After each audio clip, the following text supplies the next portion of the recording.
Sir मैं जब भी मैथ का नाम सुनता हूँ तो मेरा दिमाग काम करना ही बंद कर देता है। मैथ का ऐसा फ़ोबिया है ना कि मैं सोच ही नहीं सकता हूँ कि मैं मैथ भी कभी सोल्व कर पाऊँगा।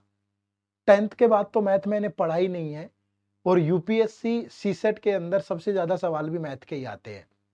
तो क्या ऐसा पॉसिबल है कि बिना मैथ के भी सीसेट का पेपर क्वालीफाई किया जा सके? अगर आप मुझसे पूछेंगे तो आंसर होगा नो। क्यों नहीं? क्योंकि अगर आपसे टोटल 80 क्वेश्चन वो पूछ रहा है पेपर में, तो 80 में से 40 या 45 तक भी क्वेश्चन मैथ के होते हैं। बाकी के जो 40 क्वेश्चन बचते हैं उसमें रीजनिंग और इंग्लिश कॉम्प्रिहेंशन के सवाल हैं। और अगर आपकी कितनी भी अच्छी इंग्लिश क्यों ना हो, मैं ऐसा किसी डराने के बहाने से या इस तरीके से नहीं बोल रहा हूं, बट जो पैसेज हैं वो बहुत लॉजिकल हैं। आप उसमें अपना 100% नहीं दे पाएंगे।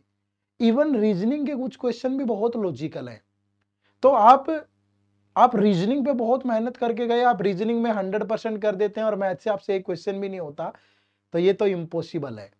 तो बिना मैथ के सीसेट को सोचना मुश्किल है, लेकिन हाँ, मैथ के साथ डुएबल है। आप मैथ के साथ सीसेट को आराम से कर सकते हैं। आप में मैथ को आपको वो पार्ट छूना ही नहीं है जो बहुत मुश्किल है। अगर आपसे 42 क्वेश्चन मैथ के पूछ रहा है सीसेट में, तो उसमें से 12-15 क्वेश्चन तो ऐसे होंगे कि मतलब जान निकाल देंगे। मत छुओ ना, मत पढ़ो इतना।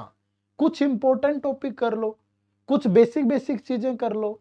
10-12-15 क्वेश्चन ऐसे आते हैं पेपर में जिनको आप सोल्व कर सकते हो अगर आप जरा सी भी मेहनत करोगे। तो मैथ को छोड़ना नहीं है। मैथ से भागने की कोशिश मत करो। इतना सा सीख लो कि सीसेट का पेपर निकल जाए बस। और निकल सकता है। कैसे निकलेगा? इसी यूट्यूब चैनल पे मैथ की प्लेलिस्ट खोलो। कितने सारे लेक्चर हैं फ्री में, जिन्हें आप देख करके यूपीएससी सीसेट में कुछ टॉपिक्स को तो आप आराम से टारगेट कर सकते हो और ठीक ठाक स्कोर कर जाओगे, निकल जाएगा सीसेट।